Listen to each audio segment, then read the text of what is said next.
falar um pouquinho melhor sobre isso. A segunda obra, então, dentro do modernismo também, na terceira geração do modernismo brasileiro, e a terceira obra, perdão, é uma obra da contemporaneidade. Os dois primeiros momentos literários fica mais fácil da gente organizar e pensar, porque são momentos passados. A contemporaneidade sempre tem aquela fluidez do momento, a gente não consegue compreender na sua totalidade, porque estamos vivenciando ela, mas existem alguns traços aí que a gente pode apontar dentro da literatura da Conceição como traços típicos da literatura contemporânea brasileira. Tá? E para isso, né, para tentar reduzir aqui e me ater ao tempo, né, eu selecionei obras narrativas, né, prosas. E o primeiro é um romance, o segundo é um diário e o terceiro é um livro de contos. Né? A poesia não foi, nesse momento, não vai ser abordada. Né? Então, para começar, né, a gente, para fazer um rápido panorama, né, do romantismo, né? O romantismo ele surge, né, no Brasil, assim como em muitos outros lugares, né, nesse momento de construção de uma identidade nacional. Então, era típico desse momento, né, envolver as narrativas e a poesia, enfim, em prol de um nacionalismo que diferenciasse a minha nação de outra, né? Então, para o Brasil era importante se diferenciar de Portugal, né? E o produto cultural que foi feito aí foi feito com essa intenção, muitas vezes, né? Mas a gente ainda tinha, e para isso, né, a gente idealizou um herói típico dos nossos territórios, que era o herói indígena, né? Foi escolhido como herói tipicamente brasileiro, e também havia uma exaltação da natureza, né? Da natureza local que nos diferenciasse de Portugal. Né? Então, tudo isso havia, né, eram elementos que compartilhados aqui para, enfim, né, nos diferenciar e nos formar enquanto nação, a nossa identidade nacional. Então, muito da identidade nacional que nós temos ainda hoje vem desse primeiro esforço, né, de diferenciação do Brasil com Portugal. Né? Estávamos deixando de ser colônia de Portugal. E claro que junto a isso vem toda uma influência europeia do que acontecia no romantismo europeu, do culto do eu, né? do indivíduo ser um centro da existência, a idealização do amor, da mulher perfeita, aqueles elementos todos que aparecem do sujeito que ama demais e que a mulher é perfeita e que precisa haver um desfecho feliz para o relacionamento, ou não, porque também há uma necessidade, né, de uma fuga da realidade por meio da morte, da loucura, da arte. Né? Havia, então, todos alguns elementos, né, que eram próprios de um tempo em que as pessoas ou, né, morriam muito cedo, então aquele primeiro amor cheio, né, de esperança, tão violento que todos nós, né, passamos em certa medida lá na adolescência, era visto como o amor, né, idealizado, o sentimento mais puro que deve ser preservado, e esse culto à morte também tinha um pouco a ver com essa necessidade, né, de perpetuar a vida para além da morte, entender que, porque as pessoas morriam muito cedo, então precisava desse ponto de esperança, né, de que houvesse algo depois da morte, né? Então, era uma forma de enfrentar, né, de dizer que não tenho medo e também de prolongar a vida, né? Então, todos esses elementos, né, tão caros ao romantismo europeu foram importados para o Brasil, porque os leitores do Brasil, os sujeitos que estavam fazendo literatura aqui, eram leitores dessas obras estrangeiras, né? Porque a produção, o sistema literário, ele vai se formar mesmo, né? Nesse momento do romantismo, então, que a gente vai ter uma produção feita aqui, né, por sujeitos daqui, vai haver circulação das obras, né, entre os brasileiros, com elementos daqui. Então, é a partir do romantismo em que a gente pode dizer que o Brasil, né, começa a operar como um sistema literário. E aí a gente divide um pouco o romantismo, né, em três fases, principalmente pensando na poesia do Brasil. Né? Então, o primeiro momento foi o momento de exaltar os povos originários Então, os poetas se dedicaram, principalmente, né, os poetas se dedicaram a tecer textos indianistas, né, que exaltavam o índio e o território nacional, enfim, né? Num segundo momento, os ultrarromânticos, esses, né, que tinham um sentimentalismo acentuado, que eu falei para vocês, né, que trazia toda uma carga de um romantismo até gótico, muitas vezes, né, influência de um romantismo alemão, inglês, né, e os condoreiros, que pode ser chamado também de uma poesia social ou goana, em homenagem ao Victor Hugo, né, um escritor francês, que era uma poesia preocupada em fazer uma denúncia social. O grande poeta desse momento é o Castro Alves, né, que vai ser um poeta negro e que faz um discurso, eu falei, né, combatente à escravidão vigente no país. Principalmente essa, né, era a principal temática em que o Castro Alves abordava nesse momento, né, nessa poesia social. Então, tudo isso, né, esses momentos, né, eles podem ser vistos, né, eles estavam acontecendo mais ou menos todos ao mesmo tempo. É óbvio que a gente hoje em dia separa para entender melhor, né, mas tudo estava acontecendo mais ou menos no mesmo tempo ali no século XIX. Então, essas marcas também foram feitas a partir de publicações de livros, mas, né, tudo ressoava de alguma maneira nos artistas ali, né, todas essas intenções.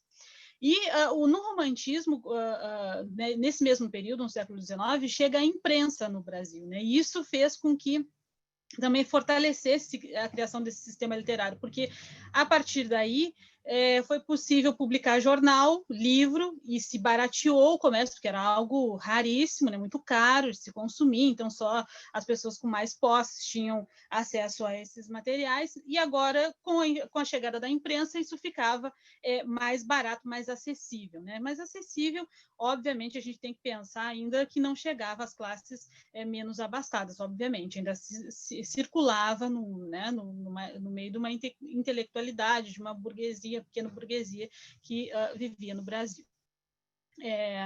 Mas, dentro da intenção dessa prosa, né, romântica, isso possibilitou que muitos romances fossem publicados nesses jornais e livros do país, porque os livros saíam capítulo a capítulo, né, nos jornais, e depois, se a obra tivesse sucesso de público, enfim, tivesse intenção do autor, o autor tivesse dinheiro para bancar, as obras saíam em livros, né?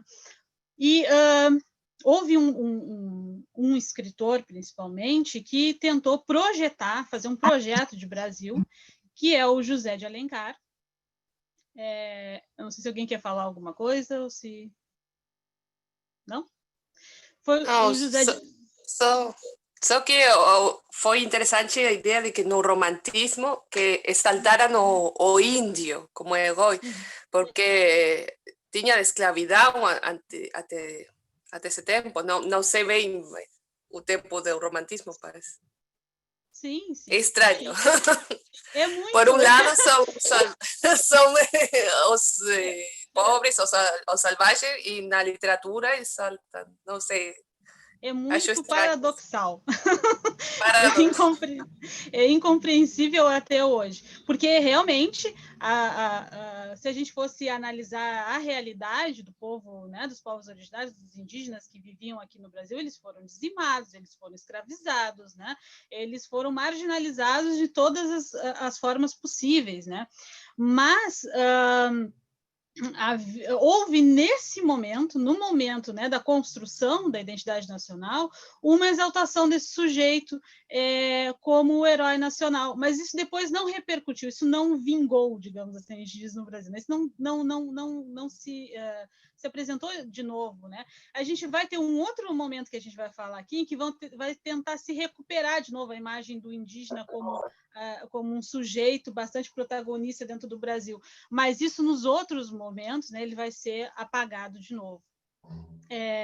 E aí, um sujeito que vai fazer, né, vai contribuir muito para essa heroicização do indígena é o José de Alencar, que faz esse projeto de Brasil, e ele tem romances indianistas, que são esses romances, né, onde vai se apresentar a cultura indígena em diversos momentos da história.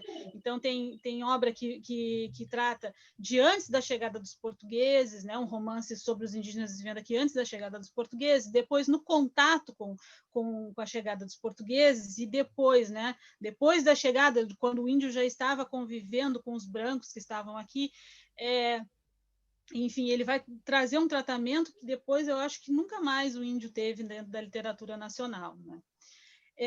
Ele também vai escrever, né, sobre uma prosa urbana para mostrar que não tínhamos somente, né, os povos originários, mas também tínhamos uma pequena burguesia atuando e tínhamos cidades, enfim, né, tínhamos intelectualidade. Então ele vai tecer uma prosa urbana, uma prosa regional para dar conta do Brasil tão vasto do jeito que é, né? Então haviam regiões, existem até hoje, né? Nós somos um país de proporção continental, né? Costuma-se falar muito isso, porque a gente tem uma extensão vasta, o nosso território é muito vasto. E isso quer dizer que existem aqui dentro vários Brasis, né?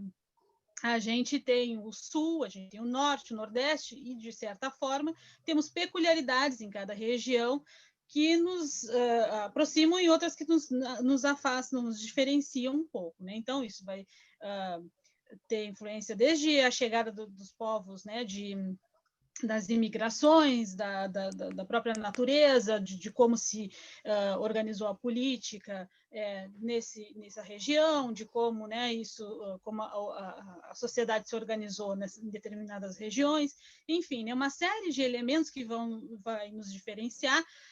Por exemplo, o gaúcho do sertanejo, que seria lá que o José de Alencar faz, né? 2 romances para falar, existe o gaúcho, que é muito diferente do que a gente vive aqui do Nordeste, existe o sertanejo lá no meio do Brasil, que também vai ser muito diferente, enfim.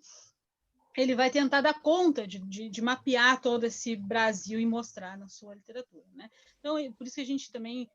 vocês já devem ter ouvido o nome dele, José de Alencar, é um dos grandes nomes realmente da literatura nacional, porque também ele erigiu esse projeto no Brasil. Bom, mas eu não vou falar dele, eu vou falar de uma mulher chamada Maria Firmina dos Reis, né? Essa capinha aqui é a foto do livro da primeira edição, né? O Romance Original Brasileiro, diz ali, né? Por uma maranhense, né?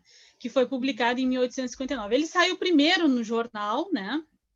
Jornal A Moderação, se eu não me engano, e depois recolheram os capítulos e publicaram lá em formato de livro. Então, ela nasceu em 1822, em Maranhão, né? Ela é fruto de um relacionamento extraconjugal, né? de uma mulher negra com um sujeito branco. Perdão, de uma mulher branca com um sujeito negro, né? E o pai é desconhecido. Ela fica órfã aos 5 anos e vai morar com uma tia que tem posses, né? E aí ela tem a possibilidade de estudar, né? Mas ela era uma menina negra, né? E ela vai receber essa boa educação e essa literatura em casa, né? As meninas não frequentavam escolas nesse momento. E também ela é prima de um gramático, né? Muito conhecido na época e tal, e que era um intelectual conhecido, e isso influenciou ela, de certa maneira, né, na questão do seu desenvolvimento intelectual. Isso era extremamente incomum, era um milhão para uma mulher negra nascida no século XIX. Né? Com 25 anos, ela vai se formar em pedagogia, vai prestar um concurso e vai ser professora, talvez a primeira professora negra do Brasil, tá? Mas certamente a primeira do Maranhão. Nesse momento, nós ainda temos escravidão no país, tá? Existem pessoas escravizadas ainda no país. Ela vai se mostrar muito crítica com relação a essa questão da escravatura, né?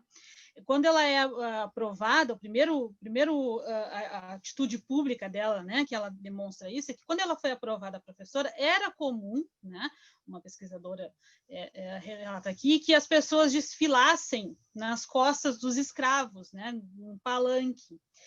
na aprovação do concurso. E ela disse que não, porque os negros, né, os escravos, não eram bichos para levar pessoas montadas nele, né? Essa foi um primeiro momento que a gente sabe que ela se pronunciou publicamente, né, anti-escravista, né? E ela vai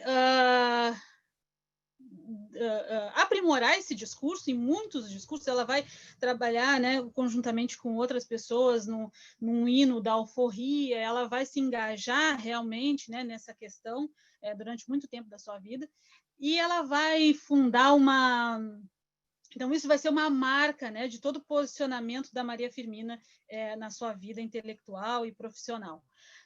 Outra marca dela é que a gente pode, né, hoje em dia recuperar, é que ela se preocupava com a educação das mulheres. E isso mostra que ela estava muito afinada com o discurso feminista da época, que queria, né, o acesso à educação às mulheres, que não era permitido, né? Então, a educação que as mulheres tinham, e isso as mulheres, né, de família abastada, era uma costura, você saber um bordado, saber fazer práticas, assim, enfim, domésticas, né, saber cozinhar, arrumar uma casa, um francês, de repente, para dar uma agradada no marido, nos bailes da corte, né, enfim, uma coisa muito seletiva, para um grupo muito seleto também, e com uma direção só, né, que era o casamento, a manutenção da casa, enfim, né. Trabalho intelectual mesmo, né, expansão intelectual, não havia, né, essa intenção para as mulheres. Então, uma das primeiras, né, medidas do feminismo que se enfim, né, que quis, né, que reivindicaram, né, foi a educação, acesso à educação das mulheres. E ela vai fundar a primeira escola, então, mista para meninos e meninas, e isso foi um escândalo, foi horrível, as pessoas não aceitavam, né, e aí fechou, depois de 3 anos fechou, ela não conseguiu manter, né, porque aquilo estava escandalizando muito a sociedade, né. Aos 37 anos, então, ela vai lançar, nessa moderação, o primeiro romance dela, que é o Úrsula, né? O Úrsula, hoje em dia, ele é tratado dentro da academia com muitos estudos acadêmicos, tem muita gente falando, escrevendo dissertação e tese e tal sobre o romance, mas ele ainda é um romance à margem da literatura brasileira. Ele ainda não foi incorporado ao cânone da literatura brasileira, que é aquelas obras que vão ser passadas de geração em geração, como as obras que construíram e que mostram o Brasil como ele era. O Úrsula ainda está à margem, né? Não está inserido nesse cânone. Embora, hoje em dia, a gente já aponte, né, as inúmeras qualidades estéticas que ele possui, a influência que ele possui em determinadas escritoras, né? Hoje em dia ele é apontado como o início, né? O pontapé, o início do movimento literário afro-brasileiro, enfim, né? Mas ainda é um caminho a se trilhar. Desculpa te interromper. Fala. Eu demorei porque eu estava procurando aqui o mapa para mostrar para o pessoal onde fica o Maranhão, porque o Brasil obrigada, é tão grande, tem tantos estados que a gente fala no Maranhão e acho que não é um dos estados mais conhecidos aqui, né? Porque a gente conhece muito, o pessoal viaja muito para Santa Catarina, conhece Florianópolis, conhece algo do Nordeste do Brasil, né? E o Rio Grande do Sul. Mas o Maranhão não é um dos mais visitados, então o Maranhão, pessoal, está aqui. Esse foi o único mapa que eu achei em papel aqui, que eu não posso compartilhar a tela com vocês, mas o Maranhão é esse estado aqui, em rosa, ó. Esse aqui, no Nordeste do Brasil. Bem lá na ponta. Tá entre mas na outra ponta. Nordeste e o Norte. Tá? É um estado que tem Amazônia aqui também, né? Pega uma parte da Amazônia, no Maranhão. Tem os lençóis maranhenses, que é um ponto turístico muito conhecido. Mas é isso, só para mostrar mais ou menos onde fica. Obrigada, Maria. Nada, desculpa interromper. Não, capaz, por favor, interrompam quando quiser. Bom, para uma mulher, né, nessa época, né, uma mulher negra, né, nordestina, falar sobre se posicionar contra a escravidão era um escândalo, né? Não era visto com bons olhos. Alguns dos seus biógrafos, estudiosos, dizem que esse talvez seja o motivo pelo qual ela tenha sido silenciada, né? Foi justamente essa posição dela em falar e apontar os problemas da escravidão, visto, né, que, como eu disse para vocês, a escravidão ainda estava vigente no Brasil, ainda estaria por algum tempo. Um dos primeiros poemas a falar disso, né, O Navio Negreiro do Castro Alves, é de 1869. Então, 10 anos antes, ela já estava apontando essas questões, né? E a gente vai ter depois, nem romance, isso só em 1875, com uma escrava que nem é uma escrava negra, é uma escrava totalmente romantizada, né? É uma escrava que é filha de uma mãe negra e de um pai branco, se não me engano, que é uma escrava que foi branqueada, né? Que havia esse movimento de branquear, né? Alguns escritores que se destacavam, e como Castro Alves, por muito tempo na literatura brasileira se dizia que ele era mulato, não se dizia que ele era negro. O Machado de Assis a mesma coisa, né? Se dizia que ele era mulato e não negro, que é uma tentativa de branquear o sujeito, já que eu não posso apagar ele, porque ele realmente se já está inserido na história da literatura, na história da cultura, enfim, não posso mais apagar esse sujeito, vou branqueá-lo para que ele possa ser mais palatável a essas elites, né, que não aceitavam a inserção do negro na sociedade.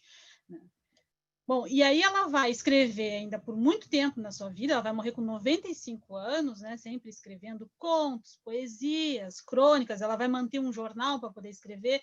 No final, nas referências, eu deixei um link para vocês, tem muitos textos dela lá, e aí vocês podem acessar, né, todo domínio público, enfim, vocês podem acessar e dar uma olhada se acharem interessante depois, né. Todos esses, né, ela vai falecer aos 95 anos, né, com problemas de visão já e com baixo poder aquisitivo, ela vai morrer pobre, né, e como ela nunca casou, os documentos, os materiais dela se perderam, né, na verdade ficaram entre um primo, um sobrinho, não sei o quê, e isso foi meio que se perdendo porque a sociedade também não dava valor para aquela mulher, porque precisava silenciar, porque ela era uma voz que incomodava, né.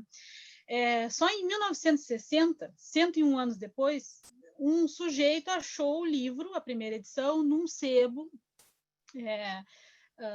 no Rio de Janeiro, se eu não me engano, acho que talvez tenha informação por aqui, mas era um historiador, achou o livro e disse, olha, mas como que isso aqui existiu e ninguém nunca falou disso? E aí resolveu enfim, procurar a história dessa mulher, saber quem era, publicar esse livro de novo. Em 75, né, um biógrafo também publicou uns fragmentos de uma vida, né, Maria Firmina, com algumas coisas que ele sabia sobre a vida, que conseguiu juntar, mas era muito escasso ainda. Só em 2017, 100 anos depois da morte dela, né, é que a academia foi começar, já estava melhor articulada, né, já havia recuperado um pouco, né, os estudos sobre ela, e aí ela vai entrar no mercado editorial de maneira mais incisiva no Brasil. Aí vão começar as editoras a publicar ela, e ela vai aparecer em vestibular, em prova de concurso público, enfim, e dessa forma ela vai começar a entrar no cânone da literatura brasileira. Ainda, como eu disse, muito timidamente, né? Então, mas o que é o Úrsula, né? Isso foi um contexto geral. Então, o que é o Úrsula? É uma história romântica, porque vocês podem me dizer, mas será que ela não foi apagada porque não era muito bom? De repente, as pessoas não gostaram muito da obra, né? Não tinha qualidade. Quando a gente olha para trás hoje e lê o livro dela e lê as outras coisas que estavam sendo publicadas, eu não vou dizer que ele era o melhor livro do romantismo, mas ele tem muito valor estético, sim. Né? Ele é uma obra que foi construída, que foi escrita com os mesmos elementos que muitos escritores românticos escreveram os seus livros e que permanecem até hoje no cânone literário. E ela faz ali, ela conta uma história. A Úrsula, né, a protagonista, é uma guria, né, uma menina jovem que vai viver uma história de amor tórrida, né? Então vem um sujeito vai ter um herói, né? E uma mulher branca, a Úrsula é uma mulher branca, né? Vai vir um sujeito, né? Que é o herói que vai se apaixonar pela Úrsula.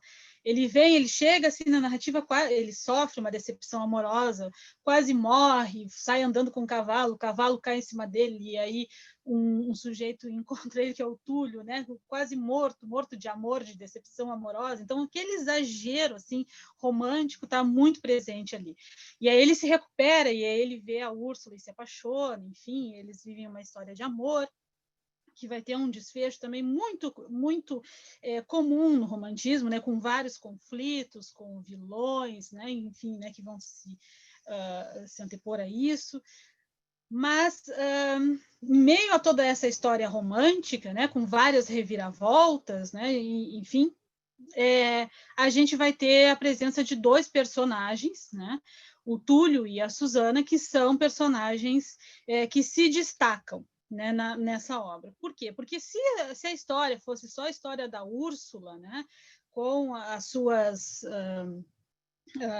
com a sua vida amorosa e tudo que ela passou, e com a morte da mãe, enfim, toda aquela questão, né, já seria um bom livro, né, e estaria ali bem de acordo com as questões do romantismo, mas esse livro ele se torna singular justamente pela inserção desses dois personagens. O primeiro é o Túlio, como eu falei para vocês, que ela vai apresentar, né, o narrador vai apresentar ele de uma maneira que até então não se fazia, né? Ele vai começar a descrever isso no primeiro capítulo, né? Era um pobre rapaz que ao muito parecia contar 25 anos e que na franca expressão de sua fisionomia deixava adivinhar toda a nobreza de um coração bem formado. Até aqui, essa descrição, né, essa apresentação do personagem, a gente encontraria muitas vezes na descrição de um personagem branco. Né? Mas a frase que vem em seguida nos deve ter causado no leitor da época um choque, né? Que ela diz o seguinte: o sangue africano refervia-lhe nas veias. Opa, se esse sujeito tem sangue africano, branco ele não é, né? Pode ser pardo, mas branco ele não é. O mísero ligava-se à odiosa cadeia da escravidão. Bom, ele é negro, né? E embalde o sangue ardente que herdara de seus pais e que no nosso clima e servidão não puderam resfriar, embalde dissemos, se revoltava, porque se lhe ergui como barreira o poder do forte contra o fraco.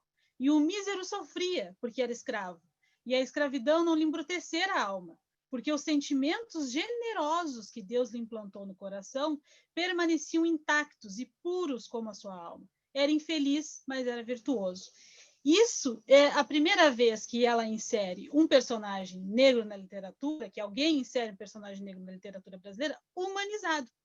Ele entra como um ser humano, e um ser humano virtuoso, o que era algo impensável, né, na sociedade da época, né, para aquela imaginação da época. Porque o negro era visto como um ser que nem era um ser humano, era algo, né, uma posse, era tratado pior do que alguns animais, muitas vezes, né?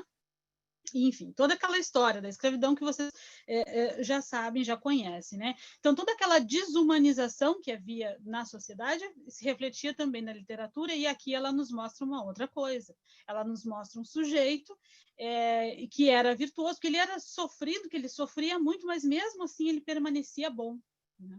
Então, a natureza não o havia estragado. Só isso já mostraria aí um romance. E isso vai acontecer em vários outros momentos. Esse sujeito vai ser muito testado durante a narrativa, né? Ele não vai aparecer só aqui, ele vai aparecer em todo o romance até o fim. E ele sempre vai ter atitudes virtuosas, né? Ele nunca vai, ele vai passar por diversas adversidades, né? E vai sempre ser virtuoso nas suas intenções, nas suas ações, né? E aí, mas ela, além disso, né? Para além disso, ela faz um capítulo que eu às vezes até brinco, já brinquei com isso, né, dizendo que ela escreveu esse livro só para escrever esse capítulo aqui, que era a Preta Susana. Esse é o nome do capítulo, tá? Que é um capítulo em que ela vai dar voz para uma mulher negra contar a sua vida antes e depois do processo de escravização. Então, essa mulher vai começar a contar que, além de fazer um discurso muito crítico, porque o Túlio, né, esse sujeito, ele é muito inocente, ele está dizendo, olha, mas eu vou ajudar o fulano porque ele vai me dar liberdade, eu vou ser livre depois, ele vai me alforriar. E ela diz, olha, a gente nunca vai ser livre, porque por mais que nos deem a nossa liberdade, né, a gente ainda vai continuar marginalizado, a gente ainda vai continuar pobre, a gente ainda vai continuar servindo aos brancos. E isso era uma crítica muito audaz, né, para um momento em que a abolição ia surgir como algo salvador, né? Agora os negros estão livres, mas na verdade o que aconteceu com essa liberdade é que é uma liberdade que foi dada a eles porque era um interesse econômico muito positivo para as elites, né? Era mais barato pagar um salário miserável do que ter um escravo. E para as pessoas que eram escravizadas, ela foi terrível, porque eles foram colocados à margem da sociedade, eles não tinham mais aquela obrigação, mas eles também não receberam nada em troca, né? Eles não foram tratados dignamente a partir daí, né? Não, pelo contrário, né?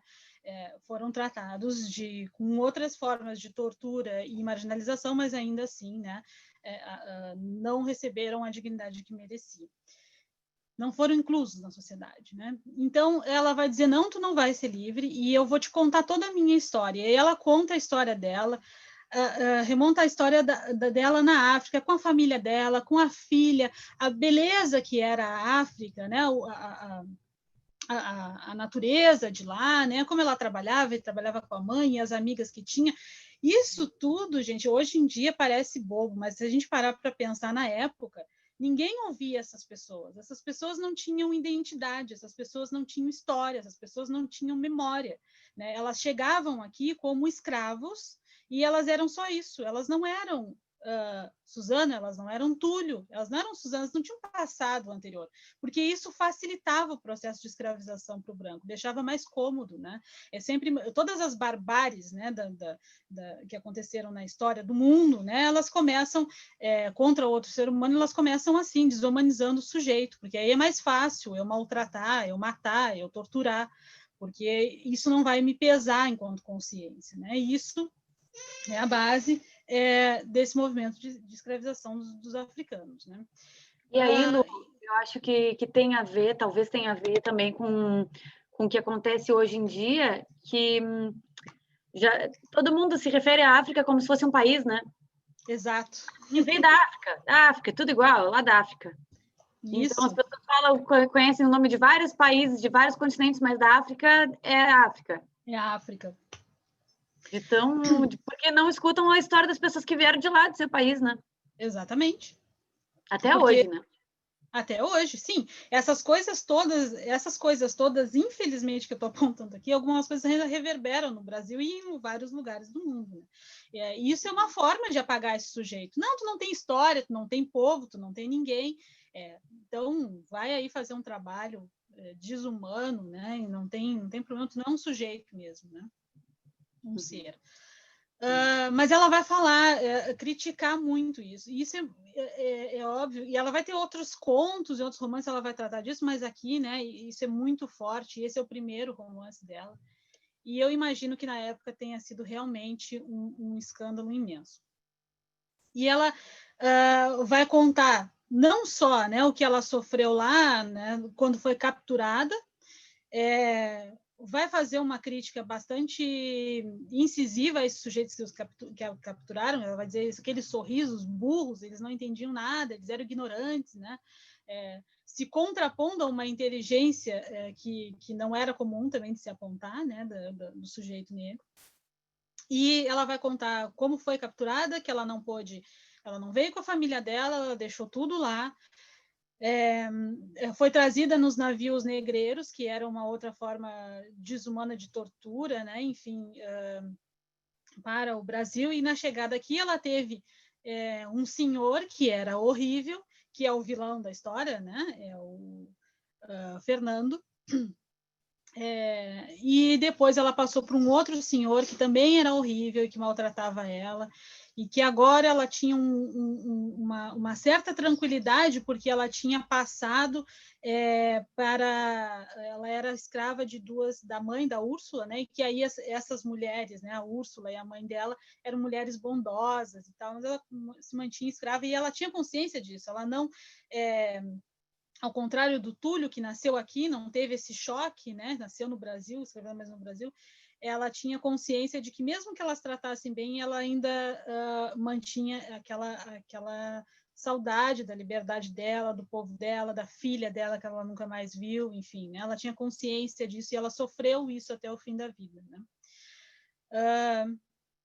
E esse retrato que a Úrsula faz, que a Maria Firmina faz, perdão, é um retrato de um Brasil, né? Não só da população negra que nunca tinha sido tratada e que não vai ser tratada com tanta dignidade por um bom tempo na literatura, né? Mas também é um retrato de um Brasil escravocrata, perdão, preconceituoso, né? E que, infelizmente, a gente traz essas marcas, né, até hoje dentro da nossa cultura. Isso, de certa maneira, né, influencia na construção da nossa cultura. E ela vai romper com tudo isso bravamente, vai escrever esse livro, e no trecho, né, no prólogo, ela vai escrever, né, pobre a vizinha Silvestre. A vizinha Silvestre é a obra dela, né? Anda terra a terra e nem olha pelas planuras onde gira a águia. A águia são os escritores masculinos, né, os escritores poderosos, né, que tinham nesse momento. Ela vai dizer, olha, o meu livrinho não é assim, né, uma coisa muito linda, muito preciosa, mas tudo que eu quero é que deixe a vizinha Silvestre, né, continuar caminhando entre vocês, não apaguem ele, né, deixe que ele continue entre a gente, né, não precisa colocar ele no pedestal. E aí é muito triste isso quando a gente vê, porque, na verdade, a gente sabe que ela ficou por muito tempo encerrada em baús, né, por aí, e quase caiu no esquecimento, mas agora a vizinha Silvestre, né, caminha entre nós novamente, né, e isso é muito reconfortante, assim, esse resgate que foi feito da obra da Maria Firmina, né? Que legal, Lu. Eu estava pensando, Lu, que é o que ela faz com esses personagens tão importantes que ela coloca como secundários, né? Nem ousa colocar como personagem principal, né? Exato, porque também isso foi uma estratégia muito inteligente dela, porque se ela fizesse, provavelmente nem sairia em livro, não seria lido, né?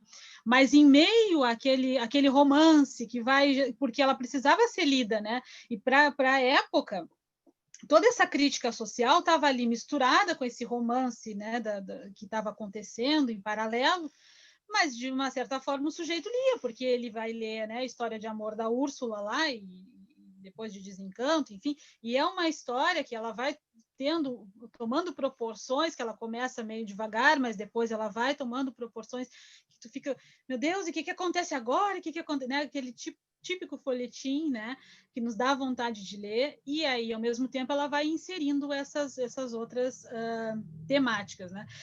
Lógico que a temática, né, da questão do negro está aí com muita força, né, na obra dela, mas ela faz ela aborda algumas outras questões sociais também do Brasil, né?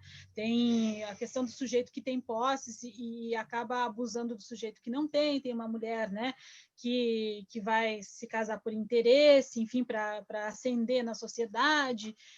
Enfim, ela vai tratar de alguns outros temas que ela está observando que acontecem ali e que ela acha importante colocar, né, nessa obra. Então, a gente é apresentado ali um Brasil, né, que às vezes a gente não tem acesso, mas ela é fantástica, assim, e eu sei que agora está melhorando, mas a gente, por exemplo, né, a Marina fez curso de letras comigo na FURG, a gente não lia isso na FURG, né, isso passava, nem se falava do Úrsula, né, na formação de letras, isso hoje está mudando um pouquinho, né? Cânone muito masculino sempre, quando sempre. Muito uma mulher, e quando tem mulher ainda é branca. Exatamente, né? Exatamente. Mas nessa época nem tem, né? Só homem, assim, romantismo a gente só vê homens, né? Só homem, só homem. Mas tem muita mulher que publicou nessa época. Mas a gente vai fazendo esses resgates. enfim, né, ela começa a construir aí uma ideia de literatura brasileira que vai repercutir, sim, até o 2014, como eu vou apontar para vocês, e mais adiante, né? Bom, o segundo salto temporal, então, a gente vai dar, e eu vou começar a correr um pouquinho, porque acabo falando demais, é a geração modernista. Então, no modernismo brasileiro, lá iniciado em 22, né, ele vai tentar recuperar de novo a brasilidade, a identidade brasileira que vinha se perdendo um pouco com os movimentos anteriores. Então, vai haver de novo um esforço em recuperar, né, o indígena, como eu falei, né, como um herói nacional, agora o Macunaíma, né, um herói mais moderno, com vários problemas, né, muito debochado, enfim, muito paródico. Vai se ter, né, que também ele é indígena, mas ele é negro, mas ele também é branco, então é um sujeito bem diferente, assim, né, da nossa cultura brasileira, né, que é isso, na verdade, né, o Brasil é esse caldeirão de raças e costumes, enfim, né, que não tem como separar, na verdade. E aí a gente vem com essa redescoberta, né, essa recuperação de uma identidade brasileira, né? O modernismo ele vai na língua que se coloca no papel, porque havia uma rigidez anterior, né, estética e linguística muito forte, né, nos movimentos anteriores. E o modernismo diz: não, mas o brasileiro não fala assim, o brasileiro nem vai entender o que está sendo dito nessa poesia. Vamos colocar a prosódia, né, do povo na literatura, né, para que as pessoas leiam e entendam. Vamos dar acesso. Todo mundo tem que ler literatura, né? Então havia um esforço muito grande em tornar a literatura nacional mais popular e mais vinculada ao povo, né? Aliado a isso, havia aqui, em 45, pós-Segunda Guerra Mundial, havia no Brasil um espírito de renovação, de modernização, né, que vai sofrer o ápice ali, nós temos o ápice disso com o presidente Juscelino Kubitschek, que vai dizer que o Brasil vai evoluir 50 anos em 5, né, ele vai construir a capital do Brasil, que é Brasília, né? Enfim, vão haver nesse momento, né, essa ideia de que o Brasil está se modernizando, estão vindo muitas fábricas, agora tudo vai dar certo. A gente tinha vivido a ditadura Vargas e várias revoluções civis antes, né, o que de certa forma atrasava o país, né, em determinados aspectos, e enfim, né, uma guerra nunca é impulsionadora, né, ela sempre atrasa a sociedade em questões econômicas e políticas, enfim, né? Mas está esse momento de euforia no Brasil, né?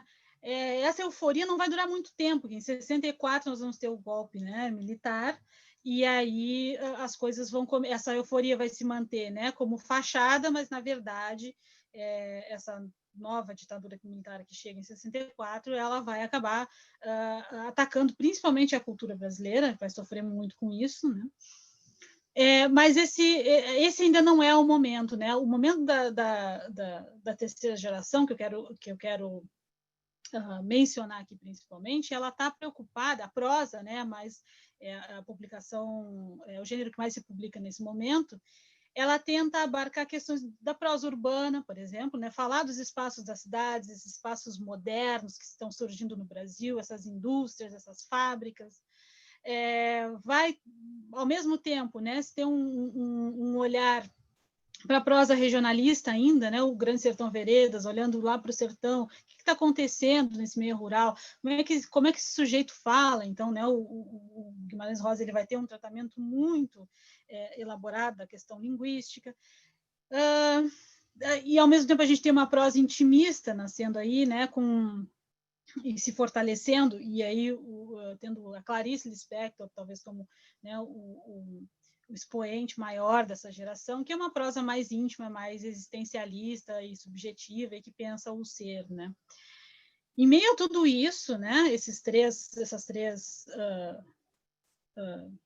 vertentes, digamos, da prosa modernista, nós temos a Carolina Maria de Jesus e o seu Quarto de Despejo, que ela, de certa forma, ela vai tocar em tudo isso, assim como a Maria Firmina, né, estava lá, ela vai tocar em todas essas questões que a gente separa hoje em dia, né, didaticamente, mas o livro vai dar conta de falar, né, de questões de coloquialidade na linguagem, da urbanização das cidades, e vai falar também de um sujeito, né, muito íntimo, e ela vai falar disso num diário, que é o Quarto de Despejo. Ela nasceu em 1914, né, em Minas Gerais, e aí ela vai viver ali a infância dela, a adolescência por ali, mas depois ela vai para São Paulo, porque isso é algo que acontece ainda hoje, né, esses meios agrários, as pessoas que vivem nessas cidades, né, rurais, migrarem para as cidades, porque lá há uma promessa de trabalho, uma promessa de vida melhor e tal. Isso aconteceu com a Carolina também, né? Ela era uma criança de família bastante pobre. Ela estudou 2 anos e pouco só de educação formal mesmo, num colégio um colégio espírita que tinha essa proposta filantrópica, né, de dar aula para crianças pobres e tal. Tudo que ela tem de estudo veio desses 2 anos e pouco que ela passou ali, né? Ela vai para o Rio de Janeiro e ela começa a trabalhar na casa de empregada doméstica, na casa de um médico, né? E esse médico e a empregada doméstica, ela nesse momento, né, ainda existe isso hoje, mas nesse momento era muito, muito mais comum. Ela morava na casa do sujeito, então ela morava na casa desse médico, num quartinho de empregada, e esse médico, relatos contam, né, que ele era muito bondoso, ele deixava ela ler os livros da biblioteca. Então, ela tinha acesso a uma obra, né? Tinha uma biblioteca bastante grande em casa, e aí ela podia ler, ela sempre gostou de ler, sempre gostou de escrever. Então, ela permaneceu em contato com a literatura aí. Só que ela ficou grávida, né, de um namorado, e aí o médico disse que não aceitava mais ela ali. Primeiro porque era uma coisa mal vista, né? Uma menina grávida e tal, e aí poderiam dizer que era dele, tem toda essa questão. E ele também não estava disposto a deixar uma criança morando ali na casa dele, como a Carolina morava. Então ela foi mandada embora. E quando ela foi mandada embora, ela foi morar na favela do Canindé, que a favela nada mais era, né, que nesse momento em que estava tudo lindo, maravilhoso, e que alegria, o Brasil está moderno, venham todos para São Paulo. Mas a população que vinha, né, ela não necessariamente encontrou emprego, muitas pessoas, né, não encontraram esse Brasil maravilhoso que se pintava nas propagandas políticas. Elas foram retiradas do centro e alocadas em zonas da cidade que eram zonas mais afastadas do centro, porque o centro precisava permanecer bonito, e não podia ter gente pobre, nem gente que vivesse na rua, enfim, né? E assim nascem-se as favelas no Brasil, né? E continuam existindo ainda hoje, né? Toda vez que um terreno ele é reavaliado, né? Com valor um pouco melhor, as pessoas são tiradas dali e colocadas em um local mais afastado da cidade. E esses locais geralmente não têm infraestrutura nenhuma, as pessoas não têm ajuda nenhuma de governo nenhum, não tem saneamento básico, enfim, né? Vivem na maior precariedade possível, né? E ainda cada vez mais afastados da cidade. Ela vai morar lá, porque é o único lugar que ela tem para ir, né? E vai trabalhar como catadora de materiais recicláveis, mas propriamente catando papelão e papel, que era o que ela dizia, né, relata, que valia mais, né? E nessas revistas que ela junta, algumas ela guarda, e alguns cadernos e folhas em branco que ela acha no lixo, ela guarda para escrever. Então, ela tem muito caderno, muita folha em branco que ela não vende para poder escrever. Toda vez que eu falo da Carolina, já peço desculpas para vocês, eu sempre me emociono muito, assim. Porque quando a gente lê o diário, e eu vou deixar o diário dela disponível para vocês, tá? A gente entra em contato com uma mulher que sofreu uma marginalização da sociedade de uma maneira muito cruel, né? Não que exista alguma marginalização que não seja cruel, todas são, né? Mas ela era uma mulher que eu sempre fico muito emocionada, porque apesar de passar muita fome, de catar papel no lixo para ler, de comer lixo, de carregar, né, água, trabalhar de sol a sol, de não ter descanso nenhum. Era uma mulher extremamente apaixonada pela literatura, que nunca deixou de ler e nunca deixou de escrever, né? Isso sempre me toca muito, porque às vezes e aí quando a gente lê, a gente sempre põe a nossa vida em perspectiva quando a gente lê a Carolina.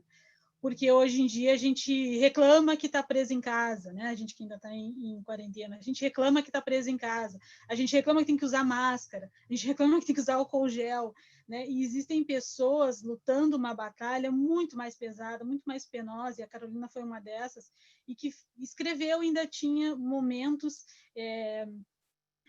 de encontro com a literatura, né, como algo realmente que a fortalecia e de algo belo e que percebia que a vida era muito mais bela do que aquilo que a vida oferecia para ela, aquilo que a sociedade oferecia para ela, né? Então ela sofreu, né, muito dessa opressão. Enfim, mas ela, hoje em dia, né, é muito difícil para os pesquisadores, há muitos pesquisadores, né, tratando da obra da Carolina e da vida da Carolina, embora ela continue também à margem do cânone da literatura nacional, né? Ela já, né, ela aparece em muitos concursos, enfim, e tal, mas ainda assim não é trabalhado nas escolas e no cânone desses grandes, né, autores. A Carolina ainda não está inserida. Ela ainda é uma voz marginal. Ela tem mais de 5.000 páginas de texto escrito, né? E é muito difícil de organizar isso, né? Os estudiosos acham muito difícil de organizar isso, porque ela, enfim, escrevia em pedaço de papel que achava na rua, né? Então, podia ser uma tampa de caixa de papelão, sei lá o quê. Então, é difícil organizar realmente essas coisas todas. Ela conseguiu organizar algumas coisas em vida, né? Os livros que são publicados são esses que estão aí destacados, né, nesse quadradinho, né, que a gente tem publicado dela, mas ela escreveu muito mais. Ela escreveu romance, ela escreveu conto, ela escreveu crônica, ela escreveu muita poesia, letra de samba de carnaval, né? Ela escreveu 12 letras para marcha de carnaval, e ela escreveu 4 peças de teatro, que é quando a gente olha assim para o sujeito que produziu isso, a gente pensa como que essa mulher conseguiu tempo na vida dela, quando a gente leu o Quarto Despejo também, lutando ali todo dia contra a fome, lutando para dar comida para os filhos. É uma mulher que se manteve a vida inteira sozinha, ela nunca casou, porque ela dizia, quem é que vai querer casar?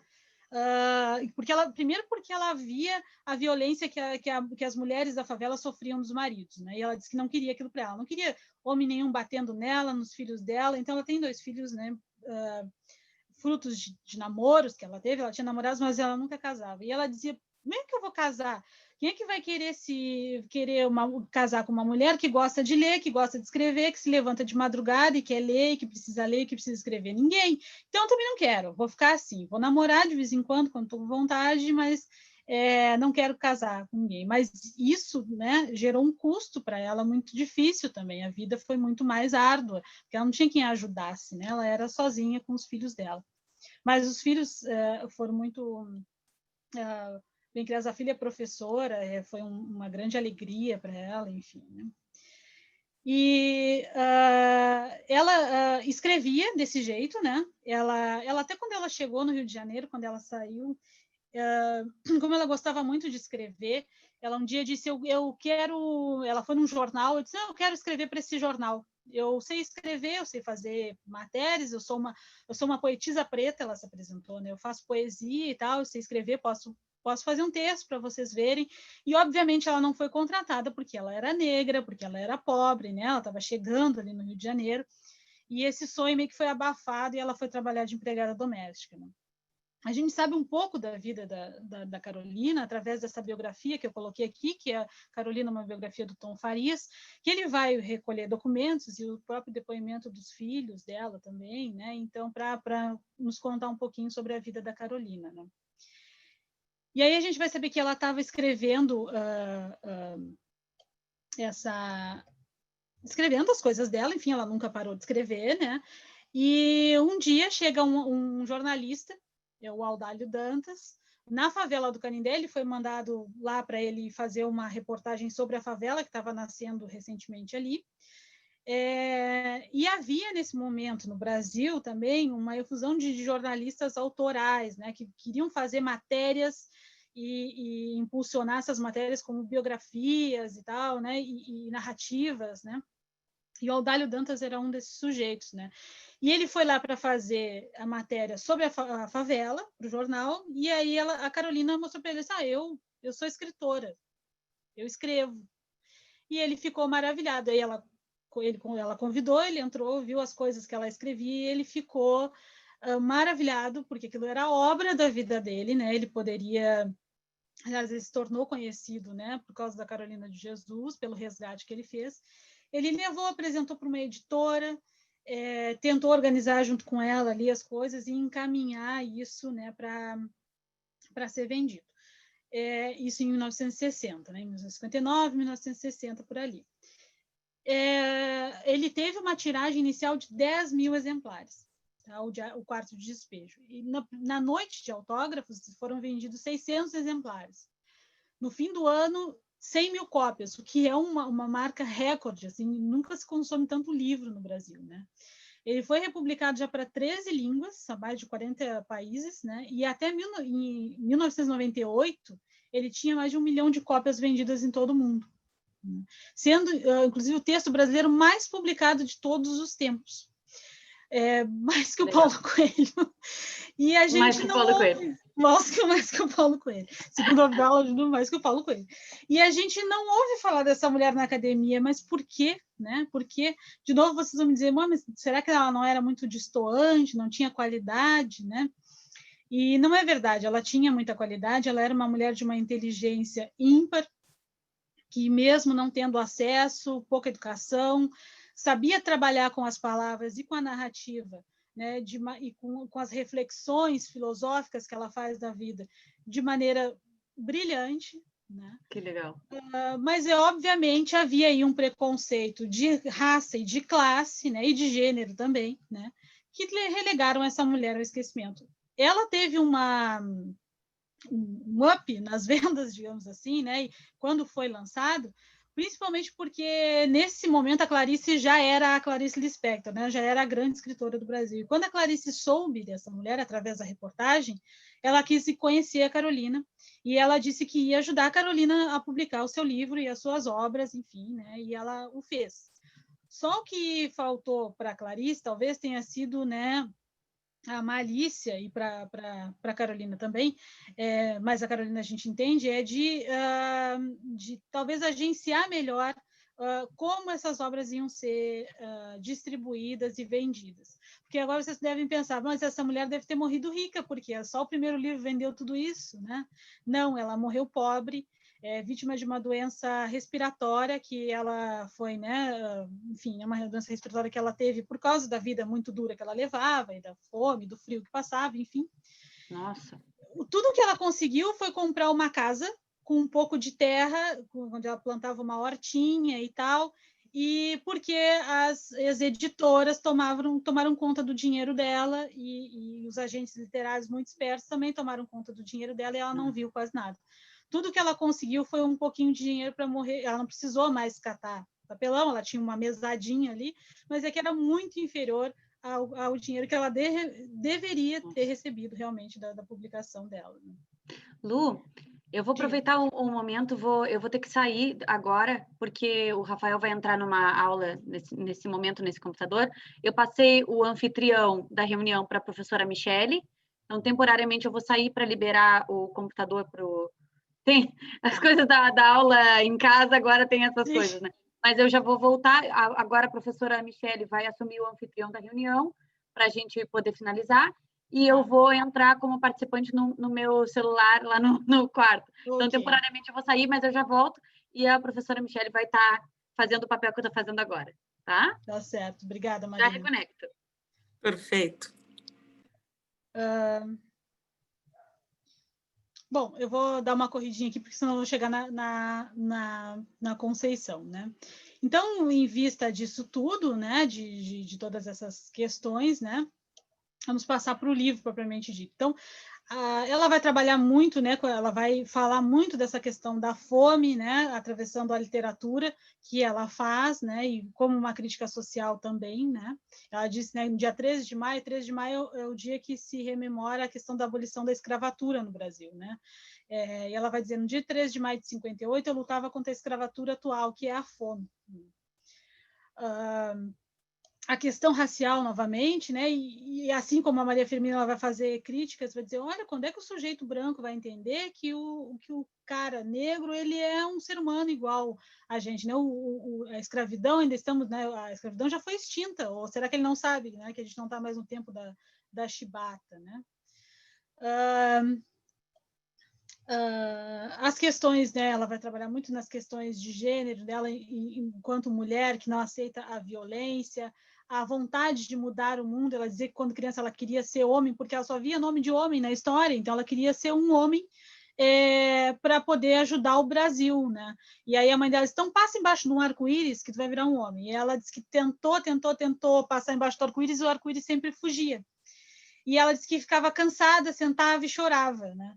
Mas ela disse que a gente, não, enquanto povo, né, enquanto povo brasileiro, não deve cansar, não deve chorar, deve lutar para melhorar o Brasil para nossos filhos, né? Para os nossos filhos não sofrer o que a gente está sofrendo hoje, né? E, novamente, a gente ouve, né, que ela tem todas as palavras que estão escritas aqui eu coloquei com bastante cuidado, porque algumas a gente diz que estão fora da regra, né, da linguística, da norma padrão do português, estariam erradas, né? Mas é que ela misturava muito a coloquialidade, a forma com que ela falava, mas ao mesmo tempo ela tinha imagens e palavras muito pouco usuais na língua, né? Como tépida, ela dizia a noite está tépida, o céu já está salpicado de estrelas, eu que sou exótica gostaria de recortar um pedaço do céu para fazer um vestido. Mostra que ela tinha não só, né, um conhecimento de palavras pouco usuais para qualquer camada da sociedade, né? Não só para uma pessoa em condições menos abastadas economicamente, mas ao mesmo tempo que ela tem palavras lá que estão sem um R, ou estão com R a mais, ou estão com um plural, né, que não está concordando e tal. A gente entende que ela está usando as palavras assim porque é a melhor forma de se comunicar, e ao mesmo tempo ela tem inteligência para entender e construir imagens como essa, né, de um sujeito que está ali oprimido pela miséria, pela sociedade, mas que olha o céu cheio de estrelas e se coloca, né, fazendo uma reverência, como ela queria ter um vestido, né, salpicado daquela beleza que é o céu. E esse pensamento, ela diz, como sou exótica, porque isso é, né, algo impensável, né? O sujeito que está massacrado pelo cotidiano, pela lida, né, tão sofrida do trabalho, da miséria, da fome, vai ter pouca vontade, ou vai ter pouco tempo, vai ter pouco ânimo para olhar para o céu e ficar sonhando com as estrelas, né? E nisso a Carolina se mostra tão diferente. Ela vai dizer, né, eu sou diferente das pessoas que estão aqui porque as pessoas não olham para a vida como eu olho. E ela vai dizer que o livro é a melhor invenção do homem. E como eu disse para vocês, isso, né, ela vai tratar de vários problemas, várias questões do Brasil nesse livro, mas ela vai, como poucos, né, render uma homenagem à literatura dentro da literatura brasileira, né? Ela vai dizer que escrever, ler, que o livro, né, são coisas fenomenais e que são a melhor invenção do homem, né? E aí a gente vê isso vindo da boca de um sujeito que está totalmente oprimido pela fome, pela miséria, pela pobreza, por problemas, né, de toda a ordem, e ela escreve isso como uma necessidade essencial, não que ela tivesse pretensões de publicar, porque ela sabia, né, que provavelmente não teria, né? Ela não tinha essa esperança, né? Ela escreve porque tem necessidade, então é um amor muito puro pela literatura, né? Vou pular rapidinho aqui, e aí tá tudo ali vou deixar, né, os slides para vocês e vou deixar também as obras, né, para vocês poderem ler depois mais tranquilamente. Eu sabia que eu ia correr no tempo. Eu tentei, mas sabia que eu ia me apertar no tempo. Mas a literatura da Conceição Evaristo, então, né, dentro das questões da literatura contemporânea, eu apontei algumas coisas aqui, né? Então, a gente tem aí uma prosa que vem, né, principalmente de duas vertentes, né, pós-ditadura militar, principalmente, né? Que vem de uma literatura que estava muito reprimida pela ditadura, né, muito reprimida mesmo, porque não se podia publicar nada, né, que ofendesse o governo, que fosse contra o governo, ou que o governo achasse que fosse contra ele, enfim, né? Então, isso tudo era muito cortado, era muito difícil publicar alguma coisa livremente no Brasil até então. Pós a ditadura, né, houve aquele sentimento de libertação, e aí a literatura vem com duas forças. Uma é tentar, né, mostrar isso tudo que estava engasgado, muito através da representação da violência, de uma violência que a gente importou, né, de um cosmopolitismo, principalmente norte-americano, né, mas também porque era uma sociedade muito violenta e que a gente tinha vivido, e isso estava muito represado dentro da gente, então isso vai aparecer com muita força dentro da literatura brasileira. Vai haver também, né, dentro da cultura brasileira, muita produção que tem, né, proximidade com as questões do status quo. Então, né, lógico que alguma coisa se produzia no momento da ditadura militar, que estava em conformidade com o governo que estava lá então, né? E isso vai permanecer, esse produto cultural que surge ali, né, e que a própria indústria cultural da ditadura, né, do governo ditatorial, de certa forma populariza, né, isso vai permanecer ainda na nossa sociedade, né? Mas existe, né, principalmente hoje, um desvencilhamento dessas coisas todas, né, uma tentativa que a gente pode chamar de literatura de resistência, né? Isso se estabelece hoje em dia, principalmente, né, através de coletivos. Eu vou passar mais rapidamente aqui para a gente poder chegar na Conceição. Então, primeiro que os coletivos de autoria negra, né, que se organizarem em coletivos para poder fazer, né, que tem ali no início dos anos 70 do século XX, né, começam a se organizar para publicar autores negros, né, e o Cadernos Negros é um grande alavancador desse momento, né. Os coletivos de periferia, né, que também, hoje em dia também, né, grandes editoras hoje trabalham com sujeitos que vêm da periferia, que até então não eram vistos como artistas importantes, né, ou que devessem ter destaque na nossa cultura, mas que hoje em dia a gente vê que não. E a mesma coisa, né, a produção cultural que se faz fora do morro, como a gente diz, fora da periferia, hoje em dia ela é de mais fácil acesso por causa desses coletivos que tanto trazem as produções da periferia para o asfalto, né, do morro para o asfalto, quanto o contrário, né? Então, esse diálogo é muito produtivo e faz com que isso reverbere nessa literatura de resistência. E também as organizações de mulheres, né, e a partir dos anos 80 principalmente, que fazem esse resgate de obras como a Maria Firmina, como a Carolina de Jesus, né, como a Conceição Evaristo, e que são organizações que tentam ler mulheres, publicar mulheres, estudar outras mulheres, porque também havia um fechamento aí do círculo literário brasileiro que não dava muito espaço para isso. A Conceição Evaristo, ela nasceu em 46, também de origem humilde, trabalhou desde os 8 anos até os 17, se não me engano, como empregada doméstica, mas conseguiu, né, quando terminou o ensino médio, que seria o ensino médio aqui, né, quando terminou o segundo grau, fazer um concurso para professora, passou, foi para o Rio de Janeiro, enfim, e aí ela pôde melhorar um pouco, né, de vida. Eu vou deixar lá naquele...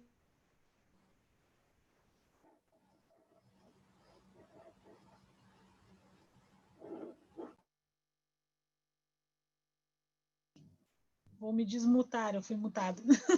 Mas sim, desculpa, ele fui mutear quem entrou agora e acabei te muteando. Capaz de problema. E aí, não, ela vai fazer esse percurso também muito parecido com o das outras duas, né, tanto da Maria Firmina quanto da Carolina, né, de uma pobreza, de uma infância difícil e tal, vai se poder ascender através, né, da pedagogia, vai se tornar professora. Hoje ela fez mestrado, doutorado e tal, né, ela é uma acadêmica. E ela publicou o primeiro livro dela em 2003. Ela é uma escritora recente, assim, e ela algumas relatos que ela carrega uma malinha de livros para vender, porque ela também, ela hoje em dia, por causa da internet, principalmente, né, ela é uma escritora mais bem recebida, digamos assim, né? Ela recebeu um Jabuti, que é o maior prêmio de literatura brasileira. Ela já participou da Flip, né, que é uma feira de literatura brasileira de Paraty. Então, ela já foi homenageada lá. Então, ela já tem, assim, uma certa, né, influência, não digo, mas uma presença dentro das universidades e tal. Só que em 2018, né, a gente tem no Brasil a Academia Brasileira de Letras, fundada pelo Machado de Assis, né, que seria uma academia onde estão lá escritores brasileiros, né, que se destacariam. Só que essa academia, que surgiu com alguns escritores brasileiros, ela tem um modus operandi ali muito particular, muito confuso, que poucas pessoas têm acesso a esses. Porque o que a gente pensa? Na Academia Brasileira de Letras deveriam estar os escritores, né, que fazem a literatura, enfim, é o lógico que a gente pensa, mas isso não é bem assim. Tem lá um ex-presidente da República, que escreveu um romance para entrar na academia, tem médico, tem cineasta, tem pouco que tem escritores, tem pouco mesmo, né? Então, são 40 pessoas, só 5 mulheres hoje em dia participam da Academia Brasileira de Letras, e um dos acadêmicos é negro, só um. E aí, em 2018, a Conceição Evaristo, ela disse, eu vou me inscrever para a vaga, porque vagou, né? Morreu quando morre vaga uma cadeira, ela disse, eu vou me inscrever. Ela escreveu uma carta, levou a malinha com os livros dela de publicação, eu sou escritora, né, fez um currículo lá, uma carta, enfim, gostaria de me apresentar como candidata. E isso gerou um escândalo, porque todas essas artimanhas que a academia faz, de influência política, de influência econômica, né, foi colocada na rua e ninguém via isso, né, se via como pessoas distintas e tal, e que, na verdade, a gente descobriu a partir dessa polêmica, né, com a Conceição, porque eles não aceitaram a Conceição, porque diziam que ela não funcionaria muito bem na academia, porque ela não tinha feito, né, todos os protocolos que exigem. O que é esses protocolos? Rapidamente para vocês, tá? Para contar para vocês. É tu oferecer jantar para os sujeitos que estão lá, é tu pagar um dinheirinho aqui, é tu ter um padrinho a colar, é tu ter influência política, é tu ter influência... Juízes fazem parte da Academia Brasileira de Letras, e a Conceição não tem nada disso. Ela é uma mulher, professora, estudante de letras, enfim, que escreve, né? Ela não tem nenhum manejo, traquejo, né, como a gente fala, social nesse sentido. E ela foi rechaçada, e aí ela foi para a internet caiu em cima da academia, e aí, nessa angústia que a academia ficou de revelar os seus, né, a sua politicagem ali por trás, eles acabaram dizendo que não tinha cotas na academia, que a academia é assim, quem não gostar não entra, e isso, na verdade, isso, né, revelou uma antipatia muito grande da sociedade depois com os acadêmicos, né, e da academia com a sociedade também, né? Então, meio que escancarou, abriu a caixa de Pandora, né? Os podres da academia foram jogados para fora. Mas ela não entrou. A Luna está participando aqui, a Luna tem uma pergunta. A Luna se revoltou com o que aconteceu. Pois com a academia. Tá certo, Luna? Ai, a Luna tá louca de sono aqui, tá agitadíssima. Já vou terminar, Luna, para tu Lu, te acalmar. Isso que eu ia comentar, que a gente tem que ir encerrando, porque nós temos agora, às 8 horas começa a outra, então esse espaço que a gente geralmente tem para tirar dúvidas, assim, eu estou pensando numa alternativa que a gente... Porque agora a gente não vai poder invadir muito o tempo da outra apresentação, né? Sim. Então, não, vou só passar rapidinho aqui, tá? Eu tenho algumas coisas sobre essa questão, mas a proposta os contos, o livro de conto vai ficar lá, tá? Os contos da Conceição Evaristo, ela vai... toda a obra dela, ela vai tentar recuperar uma história, né, uma memória uma memória dos sujeitos negros dentro da sociedade brasileira, né? E ela vai dizer que a literatura é um espaço que a gente pode reivindicar ou afirmar o nosso direito à memória, porque nós somos livres para alterar documentos, mas a literatura é uma forma da gente contar essa nossa ancestralidade. E aí ela se liga, de certa forma, né, tanto a Maria Firmina quanto a Carolina de Jesus, nesses contos em que ela vai trazer já um sujeito, uma mulher negra, né? A gente tem 15 contos, a gente tem mulheres negras empregadas domésticas, criança, a realidade dos morros, das favelas no Rio de Janeiro, a violência policial, todas aquelas questões contemporâneas, né, e que estão no cotidiano das pessoas negras, elas repercutem aqui na obra da Conceição. E o livro se chama Olhos d'Água, porque ela vai dizer que não tem um conto, o primeiro principalmente, é um conto muito lindo, em que a filha vai dizer, eu não lembro a cor dos olhos da minha mãe, mas eram olhos d'água, porque ela estava sempre chorando, né? E aí, essas águas, né, que a gente... Esse é um poema que eu trouxe dela, que é o poema mais famoso dela, e que sintetiza mais ou menos toda essa ideia que eu estava falando aqui. A Conceição Evaristo vai falar que a nossa memória, a nossa identidade é um rio caudaloso, né? E que traz muitos elementos da nossa ancestralidade, que a gente precisa entender essa ancestralidade para entender e compreender melhor o futuro. E o que eu tentei fazer nessa narrativa aqui, né, que eu trouxe para vocês hoje, é que a gente entenda o Brasil como esse rio, né, e com uma frase da Cidinha da Silva, que é outra escritora brasileira contemporânea, que ela diz que, na verdade, as margens fazem o rio, né? Então, são essas margens que, de certa forma, montam, né, e conduzem esse rio da literatura brasileira até aqui. Então, mil desculpas, eu sabia que eu ia me passar, porque eu me empolgo e falo demais. Muito obrigada pela atenção de todos e todas, tá?